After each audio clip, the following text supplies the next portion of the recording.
Halo semua, selamat datang kembali. Pada video sebelumnya, kita sudah belajar tentang tetapan kesetimbangan atau KC dan juga quotient reaksi atau Q. Kita tahu bahwa KC menunjukkan posisi kesetimbangan pada suhu tertentu, sementara Q memberitahu kita apakah sistem sudah setimbang atau masih bergerak menuju kesetimbangan. Tapi seringkali masalah yang kita hadapi bukan sekedar apakah sudah setimbang atau belum. Yang sering ditanyakan adalah kalau kita mengetahui kondisi awal reaksi, bagaimana cara menghitung konsentrasi zat-zat pada saat kesetimbangan tercapai.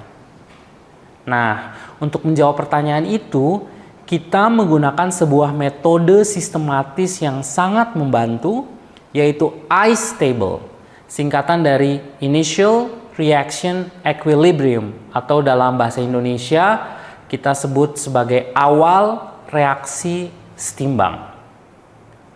Kita kembali ke contoh reaksi di atas, yaitu gas hidrogen dan gas iodin untuk menghasilkan hidrogen iodida. Jika diketahui konstanta kesetimbangan Kc sama dengan 50 pada suhu tertentu, dan misalnya ke dalam wadah 1 liter kita masukkan 1 molar gas hidrogen, 1 molar gas iodin, dan kita ingin mengetahui berapa konsentrasi zat-zat ini pada titik kesetimbangan. Langkah pertama kita akan menyusun table ICE. Table ICE terdiri dari zat awal atau konsentrasi mula-mula, reaksi, perubahan konsentrasi karena reaksi berlangsung, dan kita anggap reaksi bergeser ke kanan sebesar X, dan juga pada saat kondisi setimbang, yaitu hasil dari reaksi awal ditambah dengan kondisi saat reaksi berlangsung. Langkah kedua, kita akan menggunakan ekspresi kesetimbangan, di mana kita akan memasukkan atau mensubstitusi nilai dari tabel ICE ke dalam persamaan kesetimbangan yang sudah kita dapatkan. Nah, di langkah ketiga, kita akan menyelesaikan persamaan yang sudah kita masukkan tersebut, dan kita akan mendapatkan nilai X sebesar 0,78. Nah, kemudian di langkah keempat, dari nilai yang sudah kita dapatkan itu, kita bisa gunakan untuk menghitung kembali konsentrasi pada keadaan setimbang. Misalnya untuk gas hidrogen, kita akan mendapatkan konsentrasi pada keadaan setimbang sebesar 0,22 molar, I2 sebesar 0,22 molar, dan HI sebesar 1,56 molar.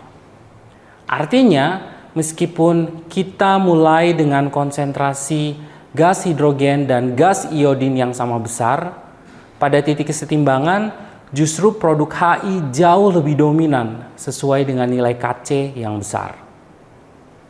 Jadi, kenapa kita membutuhkan ICE table?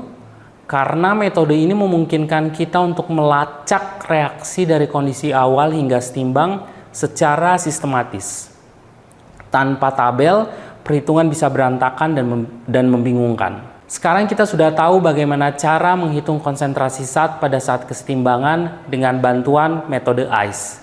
Jadi, dari kondisi awal, kita bisa melacak hingga bagaimana sistem mencapai titik setimbang. Tapi tentu saja dalam kehidupan nyata, kondisi tidak selalu dibiarkan begitu saja. Tekanan bisa berubah, suhu bisa naik atau turun, atau ada zat yang perlu ditambahkan.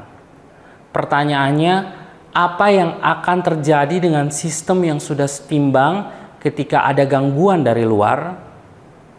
Nah, untuk menjawab pertanyaan ini, kita akan belajar tentang prinsip Le Chatelier yang menjelaskan tentang bagaimana sistem kesetimbangan merespon perubahan yang ada.